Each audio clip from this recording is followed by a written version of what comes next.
আমাদের গেস্ট হাউসের ঠিক সামনে একটা প্লে গ্রাউন্ড আছে, সেখানে বাচ্চারা খেলছে।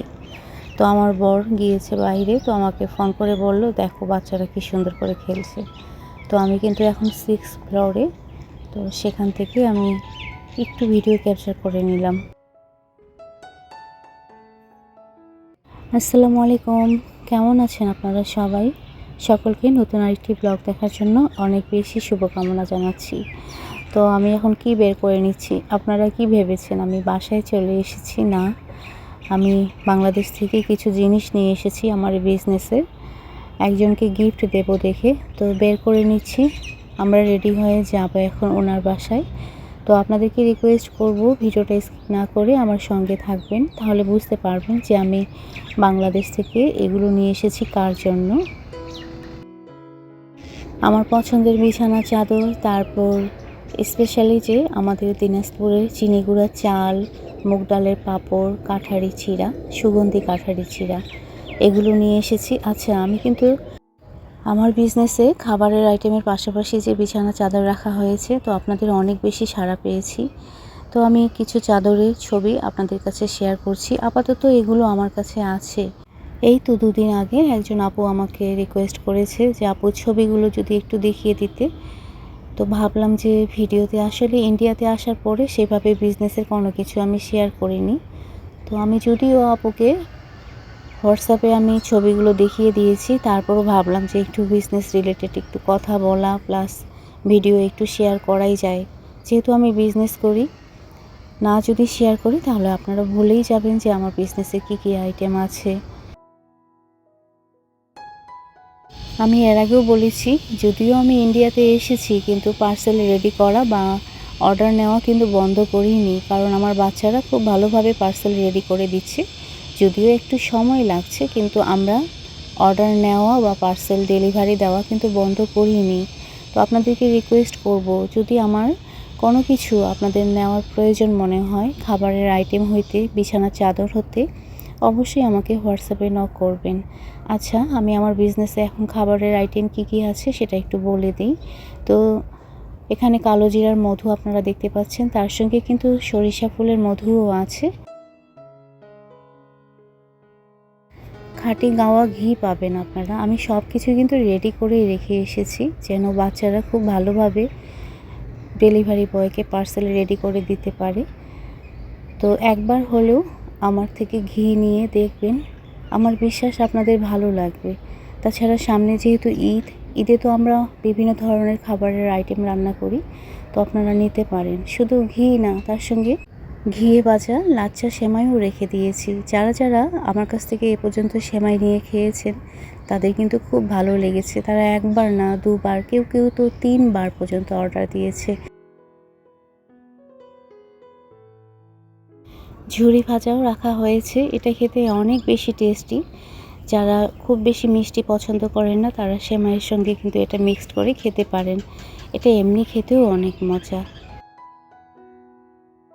এখন যেহেতু অনেক গরম পড়েছে, অতিরিক্ত ভাজা পোড়া খাওয়াও কিন্তু ঠিক না।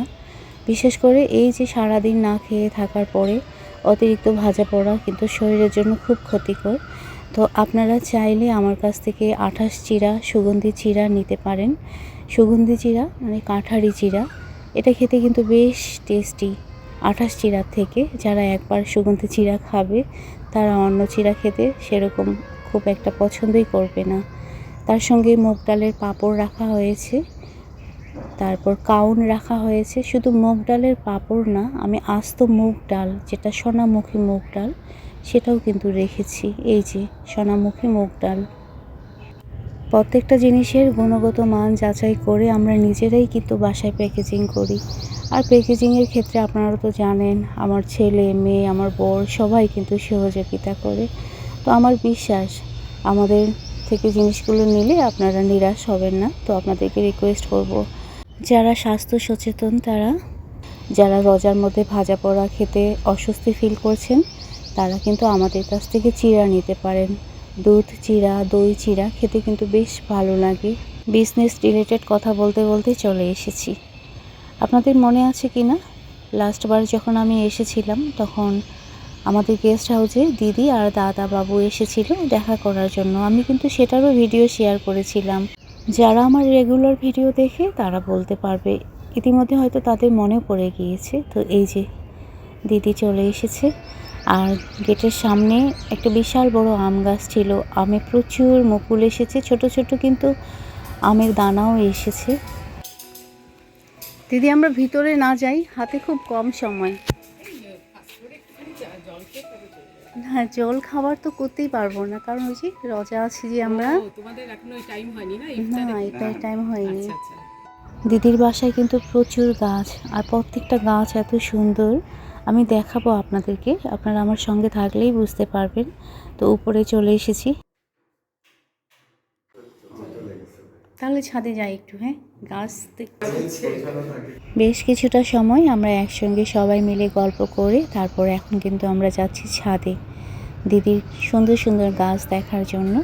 গাছ দেখে সত্যি আমি এতটা অবাক হয়ে গিয়েছি। খেয়াল করেন কত ধরনের বাগানবিলাস, কি সুন্দর ফুল ফুটেছে প্রত্যেকটা গাছে।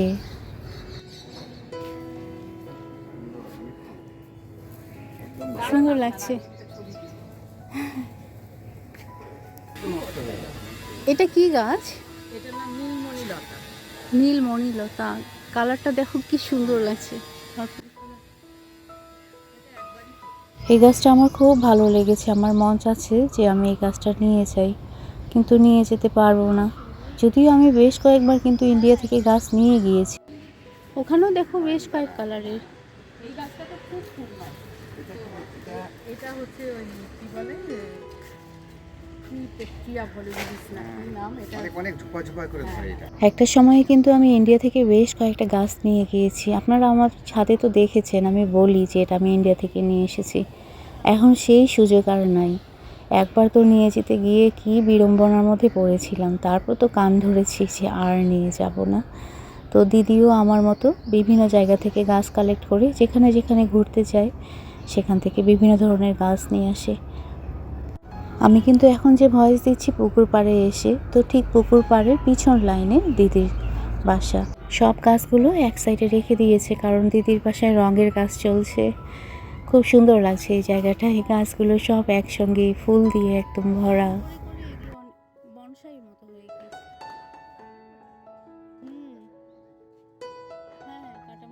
এদিকে আমার বর বলছে দেখো কাটা মুকুট গাছে কি সুন্দর ফুল ফুটেছে, আর দিদিরও দেখলাম যে বিভিন্ন কালারের কাটা মুকুটের গাছ আছে, ফুল ধরেছে। এরই মধ্যে আমরা একটু ছবি তুললাম। তো এই গাছটা যেমন খেয়াল করি, একটা গাছে দুই ধরনের ফুল ধরেছে।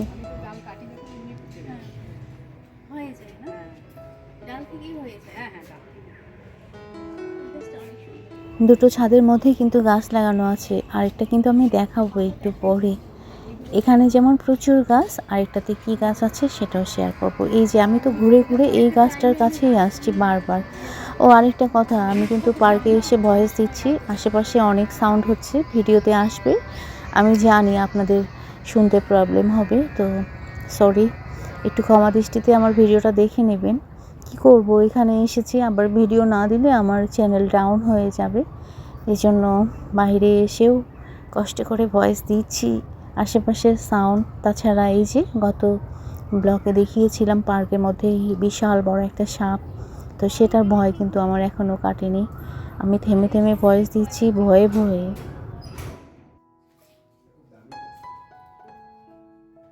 আমরা এখন চলে এসেছি আরেকটা ফ্লোরে, এখানেও বিভিন্ন ধরনের গাছ আছে। আচ্ছা, এটার আবার কালারটা একটু অন্যরকম হয়েছে। এই যে এখানে বাগানবিলাসে ফুল ধরেছে, এটা কিন্তু কাটিং থেকে হয়েছে। ডাল কেটে কেটে বেশ কয়েকটা গাছ লাগিয়েছে। আর এই যে খেয়াল করেন, মাশাআল্লাহ কি সুন্দর, কত হেলদি। এগুলো কিন্তু অনেক পুরনো গাছ, বিভিন্ন কালারের আছে। আমি এই মুহূর্তে এই গাছের নাম ভুলেই গিয়েছি, অথচ আমার কিন্তু এই গাছ আছে। তো আপনারা আমাকে কমেন্ট করে বলবেন এই গাছের নাম কী ছিল। খেয়াল করেন এখানেও বেশ পুরনো গাছ, কিন্তু প্রায় কোনো কোনো গাছের বয়স 10 বছর এরকম হয়েছে, দিদি যেটা বললো।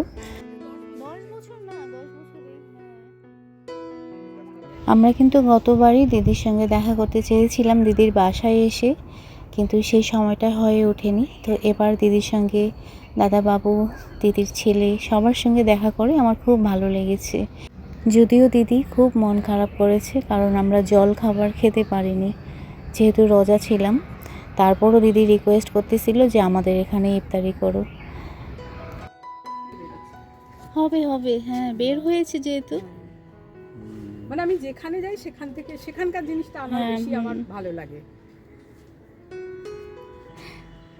একটাই ফল গাছ দেখলাম নিচে, না ওইখানে আছে লেবু, ওই যে দুটো লেবু একই সাথে লাগানো, কিন্তু এই লেবুটা কিচ্ছু হয়। এটা লেবু না মালটা? হ্যাঁ মালটা। আমি চেরি গাছ লাগিয়েছি, কিন্তু আমি যেটা লাগাতে চেয়েছিলাম একটা ভালো চেরি নয়, ভালো না, না হালকা মিষ্টি টকটাই পছন্দের। ও লাগিয়েছিল কিন্তু মারা। আমরা এখন নিচে নেমে যাচ্ছি। দিদি কিন্তু খুব রিকোয়েস্ট করতেছিল যে এখানে যেন আমরা ইফতারটা করি। তো আসলে আমার কাছে না এই যে দেখা হলো, কথা হলো, এটাই অনেক বড়। তো আমরা বের হয়ে এসেছি, একদম নিচে চলে এসেছি দিদির বাসার ব্যাক সাইডে। এখানে কিন্তু বেশ বড় একটা সবেদা গাছ, আর প্রচুর সবেদা ধরে আছে। সবেদা তো আমার খুব পছন্দের। আর ওই যে ওটা জাম্বুরা গাছ, ছোট ছোট জাম্বুরা ধরেছে। আমি কিন্তু এই গাছে জাম্বুরা খেয়েছি, দিদি আমার জন্য নিয়ে গিয়েছিল, বেশ খেতে টেস্টি। কিন্তু এবার গাছটা কেটে যাবে, কিছুটা অংশ কেটে যাবে, কারণ পাশের কনস্ট্রাকশনের কাজ চলছে। দিদির এজন্য মনটা খারাপ। আসলেই শখের জিনিসগুলো যখন নষ্ট হয়ে যাওয়া দেখি নিজের চোখে, তখন কিন্তু খুব খারাপ লাগা কাজ করে। সত্যি কথা বলি, যদি আমি গাছ নিয়ে যেতে পারতাম তাহলে দিদির কাছ থেকে বেশ কয়েকটা গাছ নিয়ে যেতাম, কিন্তু সেই সুযোগটা তো আর নাই। তো দেখে মনটা একদম ভরিয়ে নিলাম। আর আমারটা ওই যে অমনিই আছে। বাসায় রঙের কাজ চলছে, তারপর দিদির দুই সাইডে কনস্ট্রাকশনের কাজ চলছে। এই চিন্তা করেই দিদির মন খারাপ যে যখন দুই সাইডে বিল্ডিং উঠবে তখন সেরকম গাছগুলো রোদ পাবে না।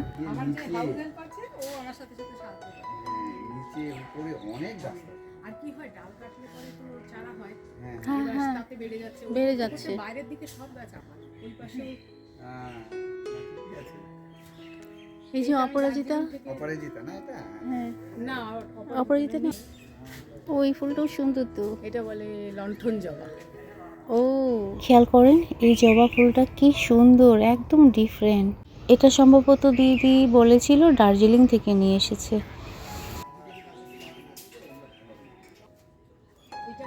দিদির বাসার সামনে বড় একটা বাগান বিলাস গাছ আছে, ঠিক আমাদের বাসার মতো, উপরে একদম উঠে গিয়েছে। তো দিদি বলছে যে রং করতে গেলে তখন এই গাছটা কেটে দিতে লাগবে। আচ্ছা, আমরা কিন্তু দিদির বাসা থেকে বের হয়ে এখন রাস্তায় খুব জলদি আমরা হাঁটা শুরু করে দিয়েছি, কারণ একটু পরেই মাগরিবের আজান হয়ে যাবে। রুমে গিয়ে ইফতার রেডি করা লাগবে।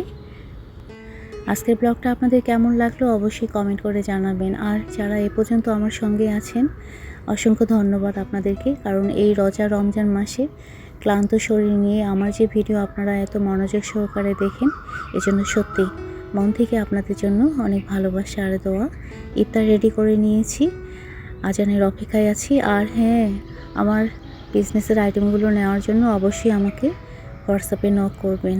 আজকের মতো এই পর্যন্ত, সবাই ভালো থাকবেন। ওকে।